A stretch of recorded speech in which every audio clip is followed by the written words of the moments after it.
Olá pessoal, muito bacana essa 15ª edição do MNB. Nós estamos disponibilizando para vocês o vídeo do professor e neurocientista Pedro Calabrese, que trouxe como o cérebro humano reage ao estímulo emocional. E obviamente o comportamento humano cada vez mais é importante na estratégia das marcas. Bom vídeo e até o MNB do ano que vem. Tchau, tchau.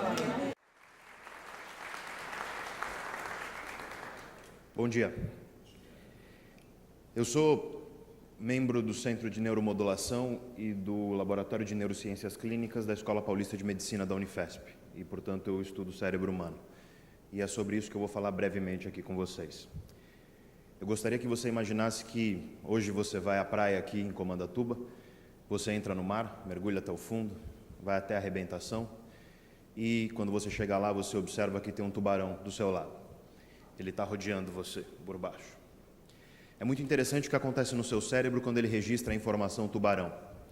Ele vai ativar uma série de programas de ação e esses programas de ação vão alterar o seu corpo inteiro.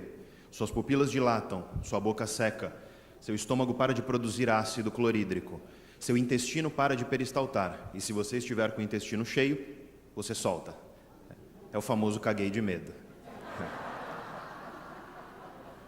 Sua bexiga solta, suas glândulas produzem hormônios relacionados ao estresse, como os hormônios glucocorticoides. Neurotransmissores, neuromoduladores e neuropeptídeos no seu cérebro são secretados para que você ative certos modos psicológicos, como, por exemplo, hiperfoco, visão de túnel. Você não tem déficit de atenção com o tubarão do seu lado. Além disso, você fica hipervigilante, sem sono, você não tem, obviamente, vontade de bocejar quando tem um leão na sua frente. Tudo isso que eu acabei de descrever acontece em menos de meio segundo. Essa reação inteira que eu descrevi, que é mais complexa do que isso, eu resumi, ela acontece em 0,3 a 0,4 segundos. Se você entendeu isso, você entendeu o que é emoção. Emoção é essa reação que é comandada pelo cérebro e recruta seu corpo inteiro para que você adote um comportamento de maneira rápida, veloz, sem perda de tempo. A emoção é sempre uma reação. A emoção é uma reação a um estímulo, que no caso que eu falei é o tubarão.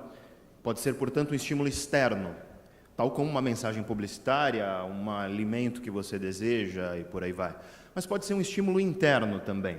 Pode ser uma ideia, uma memória, algo dentro de você que evoca uma reação emocional. Se você, nesse momento, lembrar de uma pessoa que você odeia, você vai desencadear uma reação emocional. Talvez você não perceba, mas eu garanto que em laboratório a gente consegue medir esse tipo de coisa. Quem comanda as emoções? Quem que é capaz de controlar as emoções?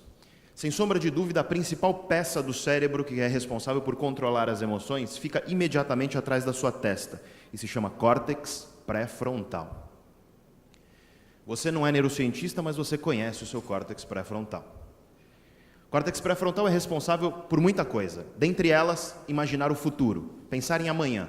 Se você consegue fechar o olho e imaginar como vai ser a tarde de hoje ou o dia de amanhã, ou daqui a 10 anos que seja, é porque seu córtex pré-frontal está funcionando. Além disso, o córtex pré-frontal é responsável por frear emoções. A capacidade que nós temos de frear as emoções, por exemplo, temos 250 pessoas aqui, portanto, algumas estão fazendo dieta. Isso significa que se você hoje, no café da manhã, resistiu às tentações do café da manhã, é porque seu córtex pré-frontal está funcionando. E vejo pela cara de alguns que provavelmente não está. Você conhece seu córtex pré-frontal porque você adora alterá-lo. Por exemplo, hoje à noite, provavelmente muitos farão isso com a bebida alcoólica. O álcool, ele inibe o cérebro. Ele faz com que os neurônios disparem com uma frequência menor. Você pode achar estranho virar para mim e falar, Pedro, a última coisa que eu fico quando eu bebo é inibido. Pelo contrário, eu fico desinibido. É porque a primeira estrutura do seu cérebro que será inibida pelo álcool é o pré-frontal. E quando você inibe o pré-frontal, aquele cara que segura as rédeas das suas emoções, ele deixa de estar em jogo. E as suas emoções, elas vêm à tona com mais facilidade. É como se os freios das emoções, eles fossem tirados. E é por isso que quando você bebe, você costuma tomar decisões que não são as mais prudentes. Quando você bebe, você, por exemplo, fica mais impulsivo, briga com muito mais facilidade. É por isso que tem gente que bebe, vai na balada e fica com pessoas de qualidade estética duvidosa. E tem algumas pessoas, eu estou olhando, tem algumas pessoas fazendo assim, ó.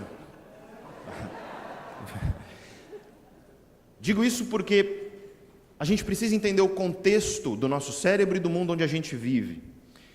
E o contexto do mundo onde a gente vive, pelo menos de acordo com todos os cientistas sociais hoje, é um contexto de velocidade. Alguns vão chamar o mundo atual de pós-modernidade, outros chamam de hipermodernidade, modernidade líquida, modernidade tardia, enfim, independente do nome, o que todos esses cientistas estão dizendo é que o mundo atual é pautado por velocidade, impermanência, uma mudança muito grande e constante o tempo inteiro. E esse nosso cérebro, esse cérebro que eu e você temos, é um cérebro idêntico ao dos nossos ancestrais que viviam 200 mil anos atrás. A evolução cultural ela é muito mais veloz do que a evolução biológica. E nesse sentido, a gente carrega dentro de nós um cérebro que ele é primitivo. E esse cérebro está inserido numa sociedade que é extremamente veloz, e isso faz com que a gente tenha uma sobrecarga no nosso cérebro nos dias atuais. Especialmente no nosso pré-frontal, que é muito limitado, e, portanto, a gente tem uma crise de atenção nos dias de hoje. É muito difícil a gente conseguir atenção, que a gente chama de atenção contínua. Quando a pessoa ela fica prestando atenção e dedicando energia por muito tempo a um estímulo, como você está fazendo agora em relação ao que eu estou falando. Como que a gente muda hábito nesse contexto? Seja o seu hábito pessoal, seus hábitos profissionais, ou os hábitos de consumidores das suas marcas, produtos e serviços. Esse é o grande desafio. Como você constrói hábito e como você transforma hábitos nesse contexto. E hoje a gente sabe, por uma série de pesquisas, e aliás, se você quiser ler, há um livro chamado O Poder do Hábito, que é best-seller, muitos já devem ter lido, e que é baseado essencialmente em pesquisa sobre o cérebro. E esse livro ele vai te mostrar que hábitos são mudados a partir de gatilhos. Agora, a grande questão é que gatilhos revolucionários e mirabolantes costumam não funcionar. Por exemplo, a dieta que você perde 10 quilos em um mês. Raras pessoas conseguem passar de alguns dias ou uma semana com uma dieta assim. E as que conseguem permanecer um mês e perder 10 quilos, no mês seguinte ganha 15. Nesse sentido, como é que você constrói gatilhos para realmente mudar hábitos? Os gatilhos eles têm que ser pequenos e espalhados no cotidiano. Em relação à dieta, pequenas refeições que são mais saudáveis ao longo do seu dia a dia. Isso é usado hoje em dia, inclusive para mudar comportamentos de pessoas que são viciadas em drogas, como cocaína e crack. E, obviamente, se a gente consegue mudar o comportamento dessas pessoas, isso se aplica também a consumidores das suas marcas, produtos e serviços, e, claro, a sua vida pessoal. O cotidiano das pessoas, portanto, tem que ser entendido, e a arquitetura emocional do cotidiano deve ser compreendida para que você consiga inserir gatilhos dentro dela que vão motivar mudanças de comportamento. E, nesse sentido, o cotidiano acontece onde? Ora, nas ruas, nas bancas de jornal, nas padarias, nos pontos de ônibus, no metrô, nos grupos de WhatsApp. Nesse sentido, se você quiser mudar comportamento e transformar comportamento, o que eu tenho para te dizer é, entenda o cotidiano das pessoas. Vocês chamam de rota do consumidor, eu chamo de arquitetura emocional do cotidiano das pessoas, ecologia da vida humana. Entenda as emoções que fazem parte dessa arquitetura. Insira gatilhos dentro disso que motivem pequenos comportamentos e com isso você consegue transformação. Para tudo. Para a tua vida pessoal, para a tua vida profissional, para os teus consumidores dos produtos, serviços da tua empresa e evidentemente, também para quaisquer causas que você deseja promover na sociedade. Agradeço a atenção de vocês. Muito obrigado. Valeu.